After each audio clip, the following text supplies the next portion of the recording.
This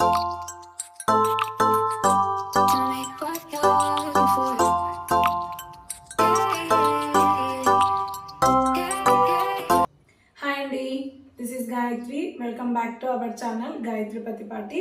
ఎలా ఉన్నారండి అందరూ? ఏంటండి బ్యాక్గ్రౌండ్ మారిపోయిందని చూస్తున్నారా? అవునండి, నేను కిచెన్లో అయితే ఉన్నానండి. మనకి లేడీస్కి వచ్చేసి కుకింగ్ కూడా ఇంపార్టెంటే కదండి.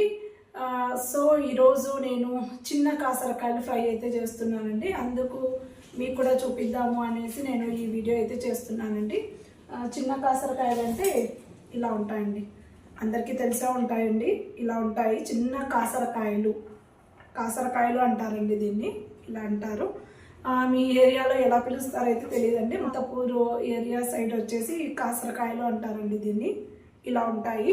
ఇవి ఈ సీజన్లోనే దొరుకుతాయండి, మరీ దొరకవు మనకు. రైనీ సీజన్లోనే దొరుకుతాయండి ఇవి. ఇలా ఉంటాయి. చాలా బాగుంటుందండి, టేస్టీగా ఉంటుంది, చాలా బాగుంటుంది. కాబట్టి మీకు చూపిద్దాము అనేసి నేను ఈ వీడియో అయితే చేస్తున్నానండి. సో ఫ్రై ఎలా చేయాలో మీకు కూడా చూపించేస్తానండి. కాసరకాయలు అయితే ఇలా ఉంటాయండి, రెండు వైపులా కూడా తొడిమలతో ఉంటాయి. ఫస్ట్ కాసరకాయలని రెండు వైపులా కూడా తొడిమలు తీసేసుకొని క్లీన్ చేసుకోవాలి. ఇది ఫ్రై చేసుకోవడం చాలా ఈజీ అండి, కాకపోతే ఈ తొడిమలు తీసుకోవడమే కొంచెం లేట్ అవుతుంది. తొడిమలు తీసేసుకున్న తర్వాత మనం వాటర్లో వేసి క్లీన్ చేసేసుకోవాలి. తర్వాత ఆనియన్ అయితే మనం పొడవుగానే కట్ చేసుకోవాలండి, సన్నగా కట్ చేసుకోకూడదు. ఆనియన్ పొడవుగానే కట్ చేసుకున్న తర్వాత స్టవ్ మీద కడాయి అయితే పెట్టుకోవాలి. కడాయి పెట్టేసుకున్న తర్వాత ఆయిల్ వేసుకొని ఆవాలు, జీలకర్ర, శనగపప్పు, ఉద్దిబ్యాళ్ళు అండి, ఉద్దిబ్యాళ్ళు వేసి ఒక ఎండుమిరపకాయ వేసి బాగా ఫ్రై చేయాలండి.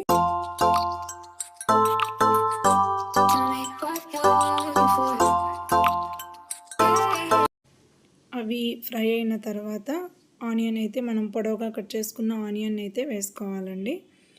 ఆనియన్ అయితే బాగా ఫ్రై చేయాలండి. అందులో ఆనియన్ అయితే ఫ్రై అయిపోయిందండి. ఆనియన్ ఫ్రై అయిపోయిన తర్వాత మనం క్లీన్ చేసి పెట్టుకున్న కాసరకాయలను అయితే అందులో వేయాలండి. నేనైతే డైరెక్ట్గా ఆయిల్లో వేసి ఫ్రై చేస్తానండి. కొంతమంది అయితే హాట్ వాటర్లో వేస్తారు, లేదు కొంతమంది కాసరకాయలని పక్కన కొంచెం వేడి చేసి వేస్తారండి, చేదైతే వెళ్ళిపోతుంది అనేసి. నేనైతే డైరెక్ట్గా ఆయిల్లో వేస్తున్నానండి. డైరెక్ట్గా ఆయిల్లో వేసేసి ఫ్రై చేస్తాను. కొంచెం ఫ్రై అయిన తర్వాత అందులోకి పసుపు, కొంచెం ఉప్పు అయితే యాడ్ చేస్తున్నానండి. కొంచెం ఉప్పు వేయడం వల్ల కాసరకాయలు అనేది తొందరగా మగ్గుతాయండి, అందుకనేసి నేను కొంచెం ఉప్పు అయితే వేస్తున్నాను. నేనైతే ఆనియన్ తక్కువగా వేసుకున్నానండి, ఎందుకంటే ఫ్రైని నేను డ్రైగానే ఎక్కువ ఇష్టపడతాను. సాఫ్ట్ రావాలి అనుకున్న వాళ్ళు ఆనియన్ అయితే ఇంకొంచెం ఎక్కువగా వేసుకొని ఫ్రై అయితే చేసుకోవచ్చండి. కాసరకాయలు అయితే ఆయిల్లో ఫ్రై అవుతున్నాయి కదండి. ఇప్పుడు కాసరకాయల ఫ్రైలోకి నేను ఎండు కొబ్బరి, వెల్లుల్లి కారం అయితే వేస్తానండి. దానికోసం అయితే ఒక చిన్న జార్ తీసుకొని అందులో ఎండు కొబ్బరి ముక్కలు వేసి ఫస్ట్ ఎండు కొబ్బరి ముక్కల్ని మెత్తగా గ్రైండ్ చేసుకోవాలండి. తర్వాత అందులోకి వెల్లుల్లి 1 టేబుల్ స్పూన్ దాకా కారం వేసుకోవాలి.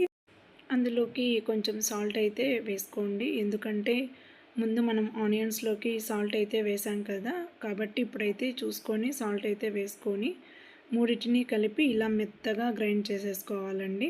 గ్రైండ్ చేసేసుకొని పక్కనైతే పెట్టేసుకోండి. ఇప్పుడు కాసరకాయలు అయితే బాగా ఫ్రై అయిపోయాయండి. కాసరకాయల ఫ్రైలోకి నేను ఒక చిన్న బెల్లం ముక్క అయితే వేస్తున్నానండి. కాసరకాయలు వచ్చేసి చేదుగా ఉంటాయి కదండి, కాబట్టి కొంచెం బెల్లం అయితే వేయాలి. కొంచెం బెల్లం వేసేసి ఆ బెల్లం కరిగిపోయేంత వరకు కూడా కలుపుతూ కొంచెం ఫ్రై చేయాలండి. ఇలా ఫ్రై అయిపోయిన తర్వాత ఇప్పుడు వెల్లుల్లి కారం అయితే అందులోకి వేయాలి. వెల్లుల్లి కారం అందులో వేసి ఒక్కసారి కలిపి ఒక 2 మినిట్స్ అలాగే ఉంచేయండి.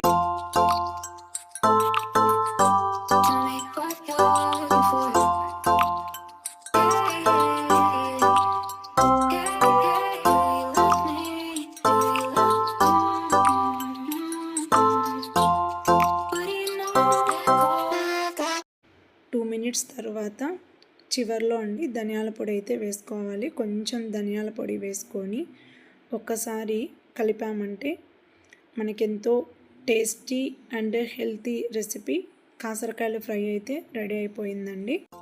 ఈ కాకరకాయలు హెల్త్కి చాలా మంచిదండి. అండ్ షుగర్ పేషెంట్స్కి అయితే ఇంకా చాలా మంచిది. దీని కాంబినేషన్ వచ్చేసి జొన్న రొట్టె చపాతీ అండి. జొన్న రొట్టె చపాతీలోకైతే ఈ ఫ్రై అయితే చాలా బాగుంటుందండి. అంటే చాలా టేస్టీగా కూడా ఉంటుంది. చూసారు కదండి నా రెసిపీ మీకు నచ్చినట్లయితే ప్లీజ్ లైక్ చేయండి. అలాగే మరిన్ని వీడియోస్ కోసము నా ఛానల్ని సబ్స్క్రైబ్ చేసుకోవడం మాత్రం మర్చిపోకండి. థ్యాంక్స్ ఫర్ వాచింగ్ అండి.